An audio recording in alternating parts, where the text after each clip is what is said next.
E hoje a gente vai falar de um tema que incomoda muita gente. Já teve essa sensação de tontura do nada? Já te disseram que é labirintite? Será que é mesmo? Labirintite tem cura? Café piora realmente a labirintite?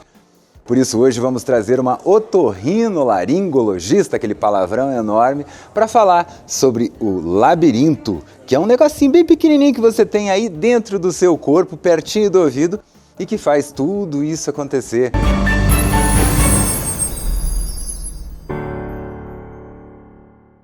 E para falar de tantos assuntos que são do seu interesse, a nossa convidada aqui no estúdio de hoje é a doutora Aline Gabriela Martins Vieira, que é médica otorrinolaringologista, especialista pela Sociedade Brasileira de Otorrinolaringologia em cirurgia cérvico-facial, hein? Esse aqui eu quero entender, inclusive, o que é isso. E fez aí fellowship em otorrinopediatria nos Estados Unidos, na UC Davis e Rady Children's Hospital, e é especializada em rinite alérgica. Então você que está sempre aqui, ó, pode começar a mandar sua pergunta, hein, doutora? Tudo bem? Seja muito bem-vinda. Muito prazer, obrigada pelo convite. Eu acabei de descobrir uma coisa muito interessante e quero fazer uma pergunta até de cunho pessoal, antes da gente começar a pergunta, né? A doutora, ela tá com um nenenzinho e a senhora teve o seu próprio filho durante 35 dias numa UTI. Como é a sensação de estar do outro lado? Foi a primeira vez, né? E a última, se Deus quiser, que eu passei por isso. E é uma sensação, ao mesmo tempo, de dúvidas, medo, aquele mesmo medo que acho que todas as mães passam, desde quando o bebê vai pegar o primeiro acesso, ou o acesso central, vai correr sangue, o que for, dá aquela sensação ruim, aquele medo, acho que todas as mães sentem isso. E ao mesmo tempo, eu como médica, eu chegava todos os dias na UTI, querendo examinar meu filho. Então eu chegava, tirava tudo dele, olhava ele inteirinho, e muitas vezes quando o médico ia passar a visita, eu já falava, olha, eu vi isso, isso e isso, e aí, o que vocês vão fazer? Ele colhia exames, antes dos exames estarem prontos, eu já tinha ido buscar os exames. Então, assim, acho que é uma duplicidade ali de você viver as dores, os medos e os prazeres da mãe, e ao mesmo tempo mesmo você falando, não, eu vou ser só mãe, pelo conhecimento que a gente acaba fazendo um pouco desse papel, se sentindo na obrigação de estar mais por dentro ainda, se sentir um pouco responsável também, né? Sim, não tem como, né? Mas existe um ditado dentro da medicina, que eu quero inclusive saber se é verdade ou se não é, diz que a gente não é médico nem da gente, nem dos nossos. Isso é verdade? Ai, pra mim não. Porque a gente tem uma imparcialidade, né? E eu gosto da maneira que vocês chamam. Quando dá algum problema, médico não fala problema, fala intercorrência. Isso. Né? Adoro esse jeito bonito de falar, quando dá uma zebra gigante, é uma intercorrência. E quando dá uma intercorrência e é alguém dos nossos, às vezes a gente tem o emocional que atrapalha, Sim. né? Então, uma coisa é você estar lá e ajudando, digamos assim, os médicos que estão cuidando do seu filho, outra coisa é você ser a responsável. Isso. Não, é verdade. Assim, dos meus, eu falo assim, a gente acaba ainda, igual eu tenho uma outra criança de 3 anos. Então ele foi para a escola, assim como todas as crianças que vão para a escola, né? Muitas crianças vão agora em agosto, foram recente, elas ficam muito doentes. E como na maioria das vezes são quadros de via respiratória alta, que é da otorrino, gripe, resfriado, amidalite, sinusite, otite, eu mesma tratava isso do meu filho, não ia levar ele no pronto-socorro para isso. Mas, claro, quando é algo mais grave, igual esse meu bebê agora, né? Ele está agora com um diagnóstico, a suspeita de alergia à proteína do leite, então tá com especialista, ele tem uma doença pulmonar, tá com pneumologista. Então, sempre quando é algo realmente que aperta, lógico, entrego. Tem que ser, né? Exatamente. Mesmo meu esposo, quando pegou Covid, não vai no pneu, né? Tem que... Porque aí você não pode pegar tudo para você. Sim. E aproveitar essa fala sua sobre, achei até interessante, né? A gente vê uma otorrino dizendo que o próprio filho vai para a escola e também volta gripado. E por que a gente vê isso? Assim, a criança, logo que ela sai, digamos ali, só de casa, tá só em casa, ou na brinquedotecazinha ali, e vai para a escola. São 4, 6 meses sem parar de escorrer o nariz. Por que isso, doutora? Se for só escorrer no nariz, ainda tá ótimo. Então, isso acontece justamente pelo que você disse. Normalmente, as crianças ficavam em contato ali com aquele ciclo familiar, alguns primos, avós, no máximo ir numa brinquedoteca. Quando ele vai para a escola, o ciclo dele aumenta muito. E aí ele entra em contato não brevemente, mas por um período inteiro, com criança gripada, resfriada, outra criança com infecção disso ou daquilo, e aí ele também pega vírus que ele não tinha tido contato ainda. Então a gente fala, e é descrito em livros, que aumenta cerca de 10 vezes o número de quadros virais quando as crianças vão para a escola. 10 vezes? É normal. Assim, né? Aí o que a gente tem que fazer? Cuidar para que esses quadros de escorrer nariz não vire algo a mais, para que essa criança não tome antibiótico mensal, né? E para que não vire uma pneumonia, para que não vire algo grave que submeta a criança a antibióticos, internações, etc. É muito interessante isso, quer dizer, a questão do antibiótico, a gente, até um tempo atrás não precisava nem de receita para comprar. E eu lembro da minha mãe, não, agora vai todo mundo tomar um antibiótico para prevenir o que tiver, gente. Porque hoje os médicos eles falam, não, a gente não deve, só deve tomar antibiótico quando não tiver outro jeito. Porque o antibiótico, ele é um antibacteriano, então ele mata bactérias. O maior número de vezes que a gente fica doente, igual eu disse, aumenta cerca de 10 vezes, são quadros virais. Então hoje a gente sabe que esses quadros inflamatórios, na maior parte das vezes, não são bacterianos, e sim virais. Antibiótico não mata vírus, né? Então ele mata bactérias. E o outro motivo é porque bactéria, quando a gente toma um antibiótico, a gente não escolhe uma bactéria específica para a gente matar. É uma série de bactérias. E aí muitas vezes a gente mata a bactéria ruim, mas também bactérias boas. Aí quando a gente vê aqueles quadros de disbiose, aqueles quadros intestinais, que a criança toma antibiótico, começa a ter diarreia, ou a imunidade fica baixa, começa a ter que tomar antibiótico direto, nenhum mais faz efeito. Então é por esses eu sou assim, repetidos. Se eu tomar antibiótico, eu fico com dor de barriga o tempo que eu estiver tomando antibiótico. Não tem jeito, eu quase não tomo remédio, é dificílimo eu tomar qualquer tipo de remédio. Então, quando eu tomo, geralmente funciona muito bem, tem uma eficácia muito grande, mas o antibiótico é algo que eu ainda não consegui, assim.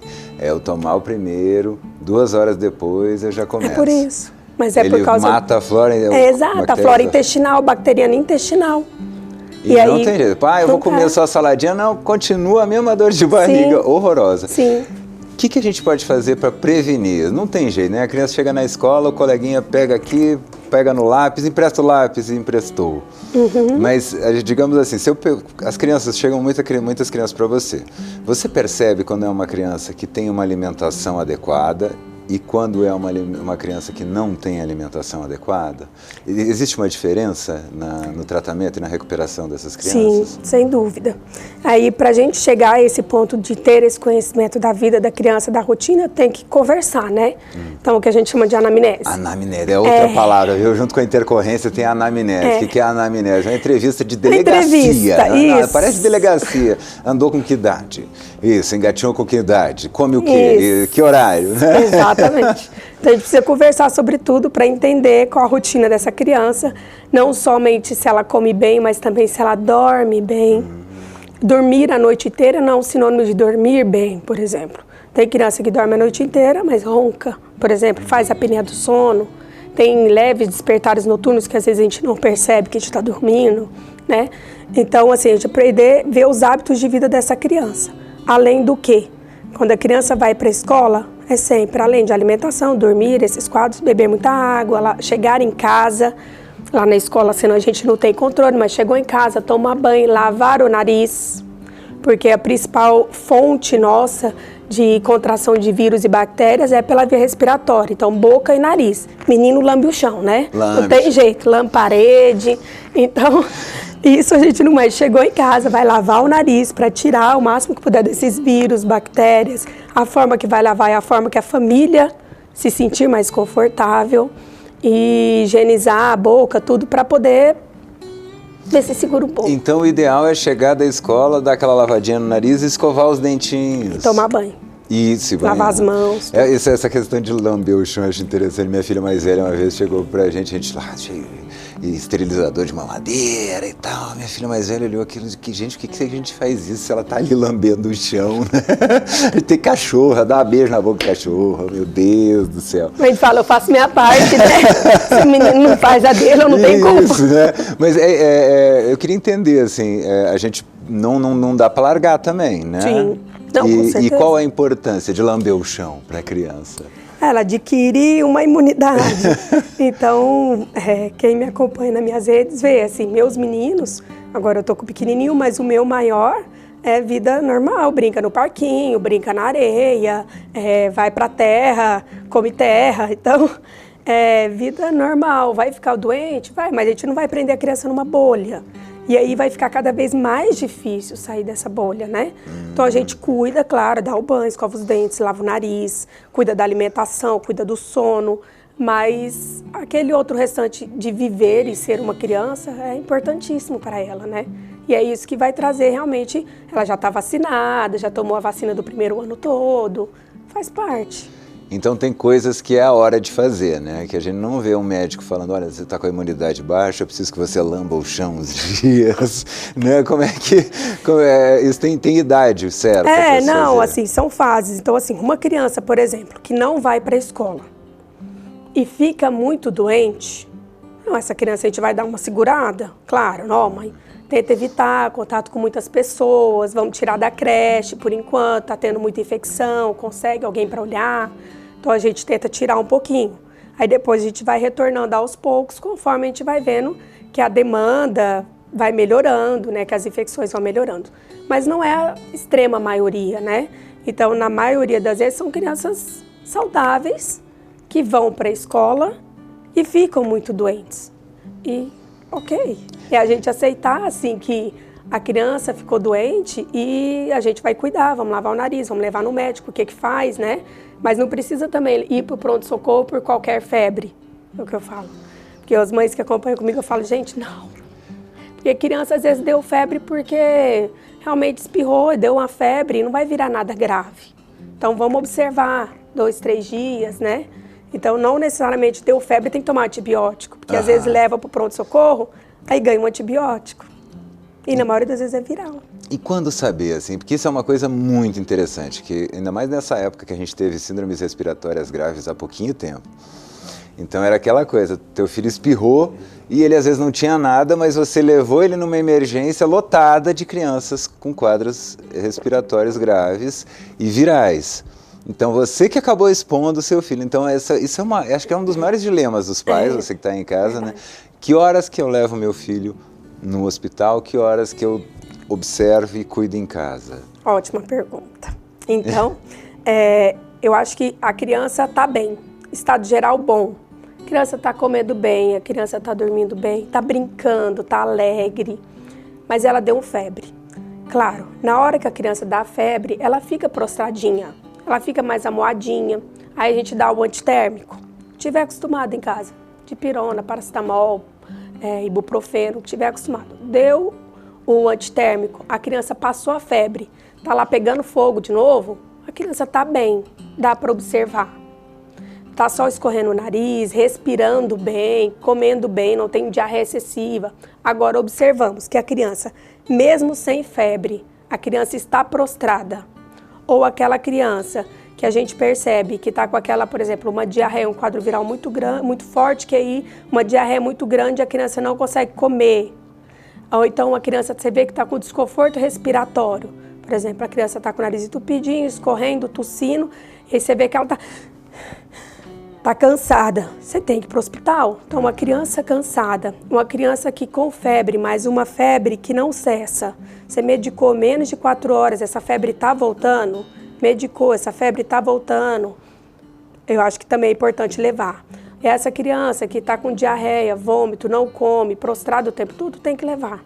Agora, a criança está bem, pegando fogo, dá febre, medicou, a criança ficou bem, calma, vamos observar pelo menos 2 dias. Porque até nesse quadro inicial, por exemplo, se for uma amidalite bacteriana, 2, 3 dias para aparecer as placas.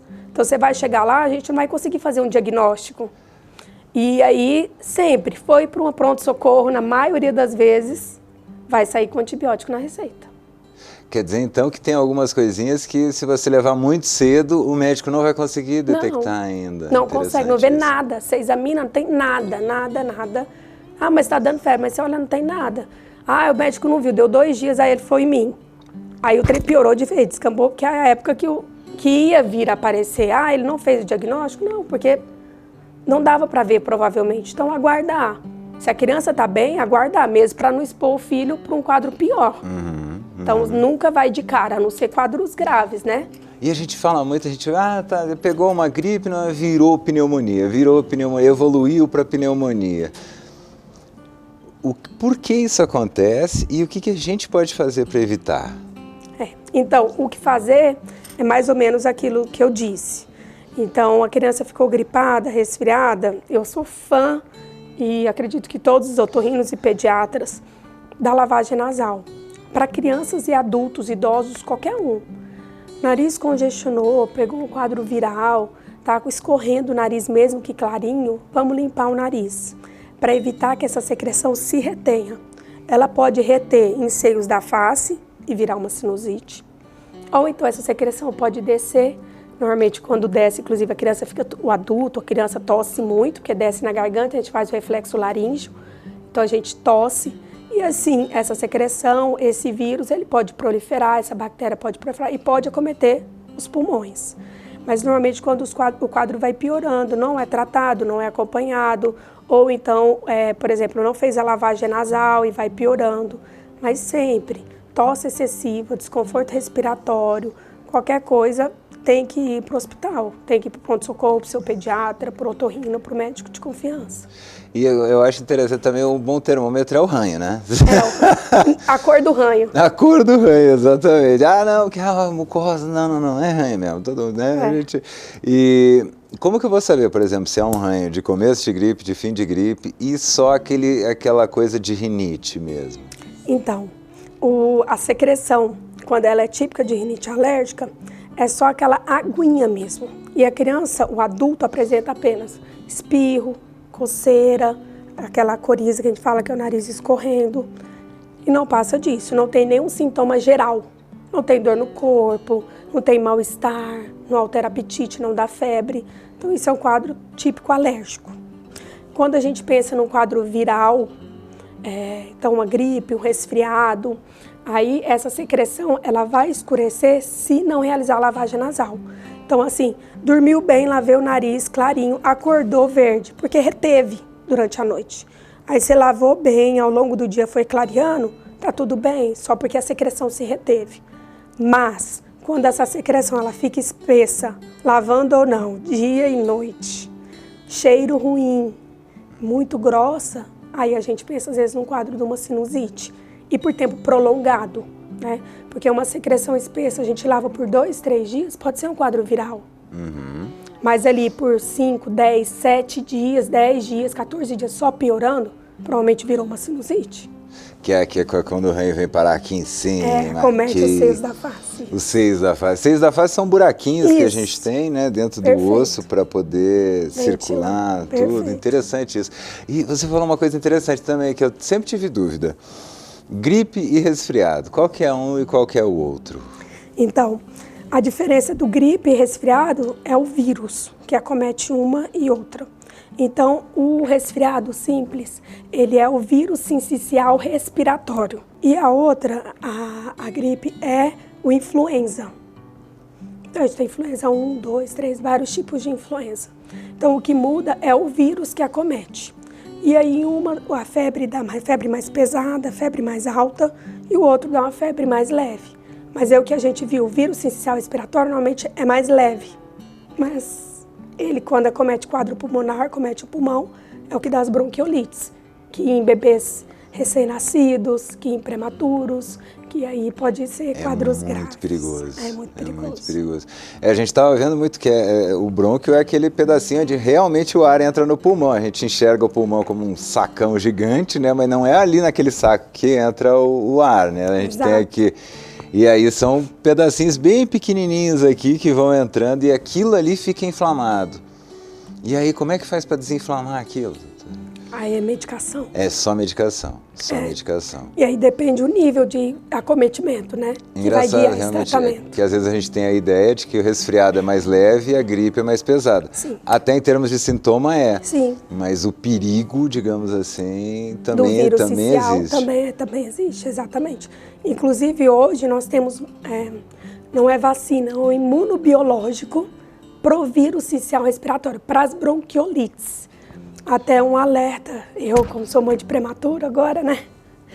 Que meu filho tomou esse imunobiológico, que é o palivizumab, que é um imunobiológico que dá para evitar o vírus sincial respiratório, que o SUS fornece.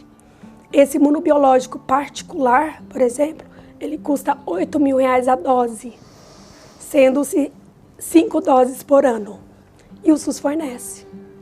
E o SUS salva vidas de graça. De graça. Então, para a gente ver, tipo, bebês prematuros, recém-nascidos, com doença pulmonar, só pedir para o pediatra que eles vão fornecer, o médico da UTI, tudo para poder tomar esse imunobiológico.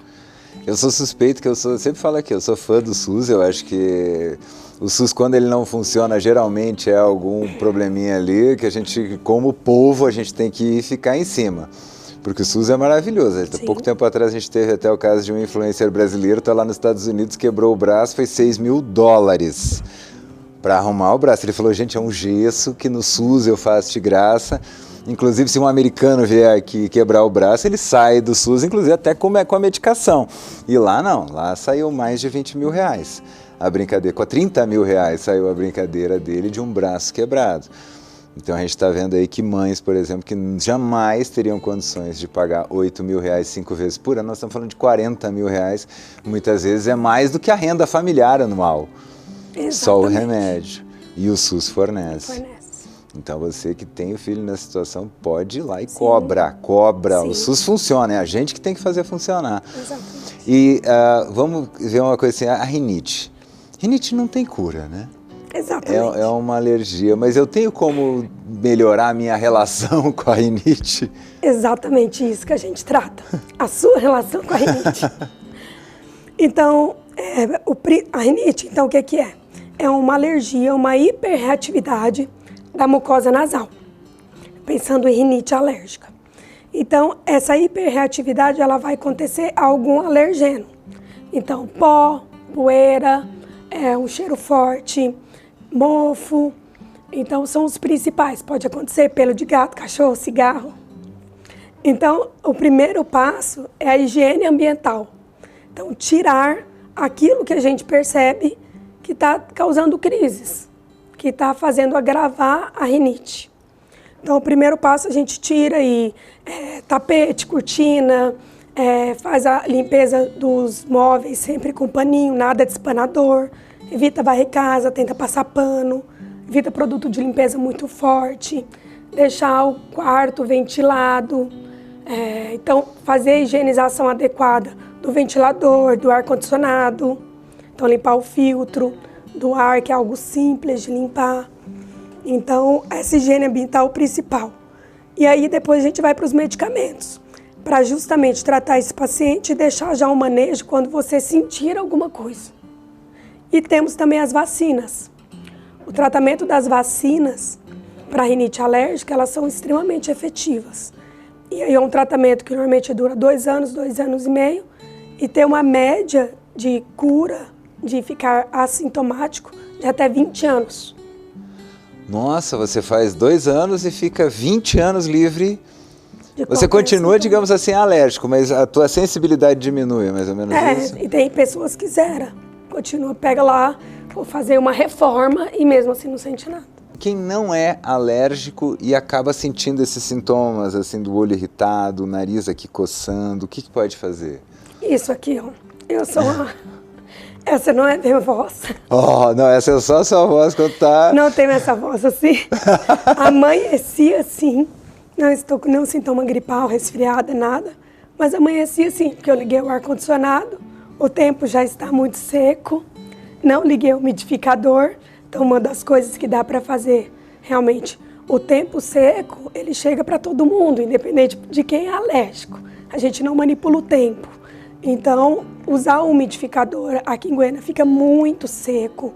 É muito seco, tem época aqui que fica clima de deserto.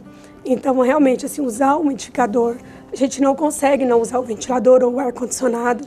Então, usar o umidificador, usar uma toalha molhada, um balde de água no quarto, alguma forma que vai trazer esse ar um pouco melhor. Além do que a hidratação, beber muita água, lavagem nasal, soro fisiológico no nariz. E se o olho fica muito seco, pode usar aqueles umidificadores pro olho, né? Lubrificante simples.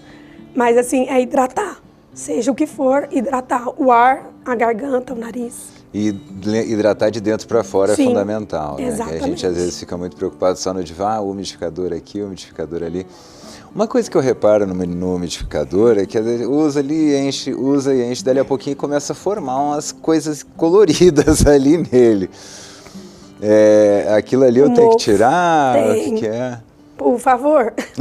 Assim como a gente vai limpar o ventilador, limpar o ar-condicionado, vamos limpar o umidificador de ar. Então, usou, no máximo no segundo dia, você tem que lavar, tira a água, pega a buchinha e vamos limpar, porque a água retém mofo. Então, tem que limpar, fazer essa higienização para depois você colocar água de novo. Senão você começa a jogar bactéria? Bactérias, jogar fungos no seu ar e aí é um negócio. A gente acha que está ajudando e está piorando. Inclusive, eu tenho pacientes que falam, nossa, mas eu uso aquele umidificador, aí piora tudo. Eu tô falando, tira uma foto para mim, por favor. Chegar, tá verde o bicho. Desse jeito. Então, quer dizer, tem uma coisa que a pandemia nos ensinou muito, que é a questão da higiene, né? Que o brasileiro, por ser um povo muito tranquilo em relação a isso, a gente não tinha grandes intercorrências, né? De doenças assim, a gente não dava muita bola para isso e de repente depois da pandemia todo mundo lava a mão e o impacto da higiene, ele realmente é tudo isso? Sim, é a prevenção, é o que eu costumo falar, a gente tratar a doença é muito ruim. No meu consultório, o que eu mais tento lidar com as mães, com as crianças, com os adultos que passam comigo, quem for, é essa prevenção. Então, assim, igual no quadro da rinite, essa higienização ambiental, a higiene do sono, a alimentação, lavar as mãos, lavar o nariz, isso que a gente pode fazer antes dos medicamentos, antes da alopatia, que a gente fala, né? Antes dos remédios mesmo. Então, a gente não pode deixar ficar num quadro ruim, porque faltou aqui no início, e depois gastar uma grana com remédios, um monte de corticoide, um monte de antibiótico. Sendo que, às vezes, na maioria das vezes, ia se resolver ali com o simples. Que é lavar as mãos, a prevenção comer lá bem, atrás. Beber água. Você falou no sono também, né? Quando eu falei na alimentação, você ponderou bastante a questão do sono. Então, não é só a alimentação correta, precisa dormir bem. Qual a importância do sono, assim? Para todos nós. Então, assim, eu costumo dizer assim, a gente não sabe medir, fazer o termômetro dessa criança, às vezes, no sono. Mas vamos pensar em nós. Quando a gente fica uma noite sem dormir bem, picando sono, 2 noites sem dormir bem, 3 noites, a gente está matando todo mundo. Sim. Então, a gente fica nervoso, a gente fica ansioso, a gente come mal, a gente rende muito mal no trabalho, as nossas relações ficam prejudicadas porque o nosso humor não está legal. Então, às vezes eu tenho crianças no consultório que a mãe às vezes vem com aqueles relatos, nossa, ela é muito agitado, ele grita o tempo todo, tem gente que fica falando que ele é autista, que ele é hiperativo, dando um monte de diagnósticos, e você vê que aquela criança, o principal para ela não é o diagnóstico. Vamos observar o que está acontecendo. Muitas vezes a gente vê que a criança ronca, respira pela boca, range os dentes, que é um sinal de que pode estar dormindo mal. Tem um sono agitado, aquela criança que roda o berço várias vezes, dorme de um jeito, acorda do outro. Então é uma criança que tem um sono agitado. E aí isso vai refletir no dia dela também. Vai ter uma má concentração, não vai conseguir fixar num tempo para fazer uma atividade. É uma criança super agitada, que come mal, porque está dormindo mal. Então, ela afeta a imunidade, fatores de crescimento. Então, é uma criança que normalmente vai ficar mais doente, né? Então, assim, a gente começa a ver o reflexo, assim, tudo ao longo do dia. Quando eu vou conversando, a criança saliva muito, baba muito. Então, uma série de sintomas que a mãe vai contando o que acontece ali no dia, sem citar à noite. Sim, porque é onde a gente mais observa, né? Então ali aí eu puxo à noite e falo, você vai passar acordada essa noite. Olhando, o tempo, ver você como vai é que... olhar um pouquinho, pelo menos vai dormir mais cedo, a criança, e depois você levanta e vai lá dar uma olhada, vê mais ou menos, a gente sabe os picos, normalmente do horário que faz mais apneia, para não precisar fazer uma polissono, por exemplo. Falei, você vai lá dar uma olhada, se precisar você filma para mim, pra gente poder ficar atento assim, para poder ajudar. E muitas vezes a gente, por exemplo, faz uma cirurgia ou faz um tratamento dessa rinite, a cirurgia geralmente de adenoide, né? E a criança vira outra criança. Sai o diagnóstico de hiperatividade que todo mundo dá, né? Que todo mundo acha que é médico, né? Que é psicólogo, exatamente. Né? Tenta pensar ter essa mania. Muda a criança vira outra criança, outra criança. Em comportamento, em nível de qualidade de vida, de humor, de sono, de ficar doente, comportamental. É incrível. Mas agora está tudo resolvido, porque os pais estão dando melatonina para as crianças. Isso pode? Eu não sou especialista. Não, eu sei que não é a sua área, mas meio que a gente sempre tem, como ser humano, surgem as fórmulas mágicas agora, né? Então, vou dar melatonina para meu filho e vai resolver. A melatonina é um hormônio natural do sono, que a gente começa a produzir a partir dos 3 meses de vida. E aí o pico dessa melatonina é por volta, quando escurece. Escureceu, a gente começa a produzir melatonina, o sol vai começando a nascer, a gente diminui a produção de melatonina. Então é um hormônio natural do sono. Então, eu acho que eu não prescrevo, não é da minha área, mas eu acho sim que pode ter os momentos onde há indicação de melatonina, mas não é algo de uso irrestrito para qualquer criança a qualquer momento. Mesmo se a criança tiver um distúrbio do sono obstrutivo, por exemplo, que são as apneias, que é por obstrução respiratória, uma rinite, uma adenoide, um desvio de septo, alguma coisa, não vai resolver com a melatonina. Sim. A criança só vai produzir um pouco de melatonina, às vezes vai despertar um pouquinho menos. Mas a gente tem que entender que também não é porque a criança produz, às vezes, uma má melatonina.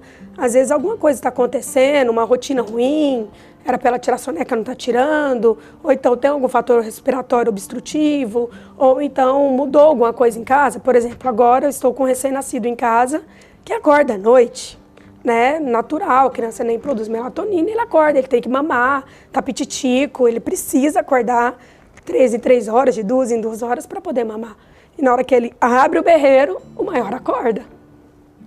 Vai resolver dar melatonina? Não. Deu vontade de dar? Deu. Porque fica com 2 meninos acordados ao mesmo tempo. Falar assim, então eu acho que não é o julgar ali, mas eu acho que buscar às vezes o que vai ser melhor. Então o que eu fiz? Peguei meu menino que dormia sozinho desde os 5 meses de vida e dormia a noite toda desde os 5 meses de vida e botei ele no quarto com o pai. Sim. No colchão no chão, falei, pelo menos ele vai dormir a noite toda, vai descansar, o meu quarto é um pouco mais afastado e o quarto do bebê fica mais distante para não acordar o resto da casa, pelo menos, né? Muda tudo, né? Muda tudo, não tem jeito, não tem jeito. Eu sempre brinco que vocês são médicos tão importantes que dos 5 sentidos do corpo humano vocês cuidam dos órgãos responsáveis por 3, né? O olfato, paladar e audição. Mas tem uma coisinha, o ouvido, ele é uma das estruturas mais incríveis do corpo humano. Além de ter o menor osso do corpo humano, ele também tem um labirinto inteiro dentro dele e a gente está tendo muito problema e cada vez mais relatos da tal da labirintite. Aí tem gente que diz até que é problema do telefone celular, que é as ondas eletromagnéticas do telefone celular que estão dando, aí tem gente que diz que é o fato da gente ficar muito tempo em tela, e eu queria que a senhora desmistificasse um pouquinho isso, em relação ao que é a labirintite, se tem cura, se é uma condição, por que a gente desenvolve, porque como it, digamos assim, seria teoricamente uma infecçãozinha, né? Uma inflamaçãozinha, então como funciona isso? Então, você chegou no ponto de onde eu ia começar. Então, é errado falarmos labirintite. Nós entendemos que é uma forma comum, leiga, da população geral falar sobre doenças do labirinto. Mas o certo é a gente falar sobre doenças do labirinto, labirintopatias, que é patias de doenças do labirinto. Então, por quê? Porque nós temos vários tipos de doenças do labirinto. A labirintite é uma delas e é a mais incomum delas. Sério? Que é uma inflamação, uma infecção do labirinto. Então, ela não é a mais comum, graças a Deus, porque ela é muito grave. Então, vamos falar do mais comum, das doenças labirínticas. A que nós temos mais comum delas é a VPPB, que é a vertigem posicional paroxística benigna. Meu Deus do céu, traduz pra gente. Que é a doença dos cristais. E muita gente já deve ter ouvido falar ou já deve ter sentido.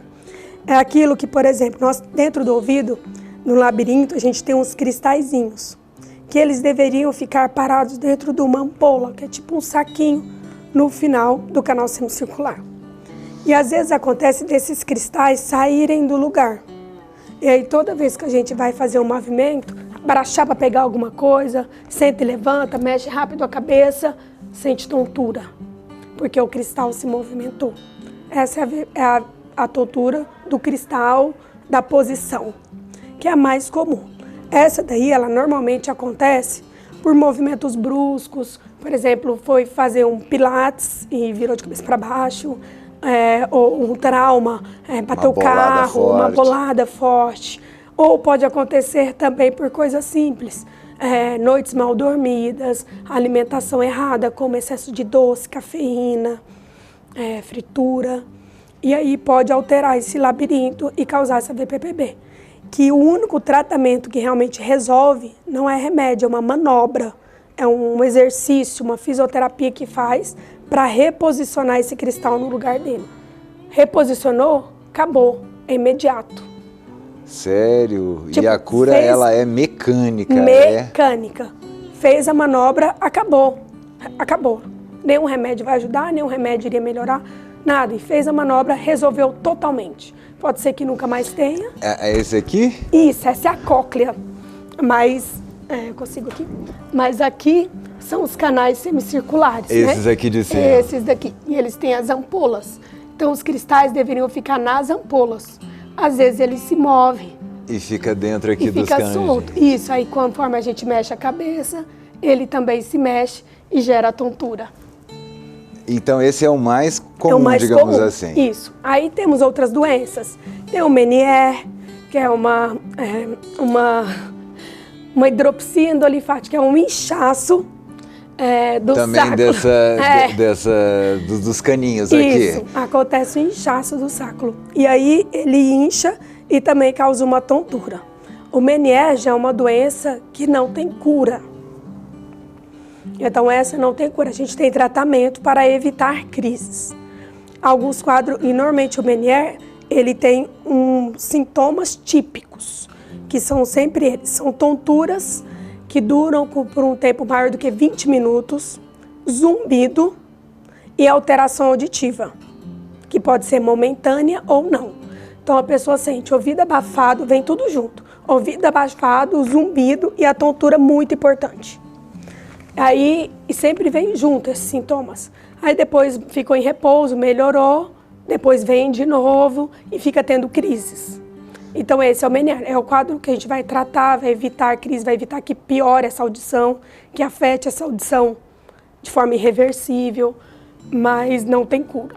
Então, assim, uma coisa que eu queria que ficasse muito claro aqui, deu tontura, nem tudo é labirintite. Isso. Vá no otorrino. Exatamente. É isso. Na maioria das vezes são quadros que a gente consegue resolver de forma imediata e acabar com todos os sintomas. Um outro tipo de doença labiríntica muito comum é a cinetose, que é aquela tontura do movimento. Quando levanta rápido. Não, é a do carro. Quando anda do carro fica enjoado, quando anda de barco fica enjoado, fica tonto, vomita. Tem cura isso? Esse a gente consegue tratar, porque isso melhorar muito, a pessoa conseguir viajar sem passar mal, né? Eu vou trazer a senhora de volta para falar isso, que minha esposa sempre tem isso. Mas para seguir a senhora, infelizmente o programa está finalizando aqui, eu queria, para quem quiser seguir a senhora, se quiser deixar um recadinho pro pessoal nessa câmera aqui. Então, quem quiser me acompanhar, tirar mais dúvidas, mandar mensagem no Instagram, eu consigo responder todo mundo, seja por mensagem, seja nos stories, a gente está sempre por lá. Doutora DRA Aline, com Y no final, ALNY, Vieira. Doutora Aline Vieira. Lembrando que o final é com Y, tá bom? Muito obrigado. A gente vai tirar uma fotinha aqui, a gente vai marcar para você poder seguir ela lá. Se você que segue o consultório aberto, já vai poder seguir a doutora Aline com Y, tá? Que fica facinho de encontrar.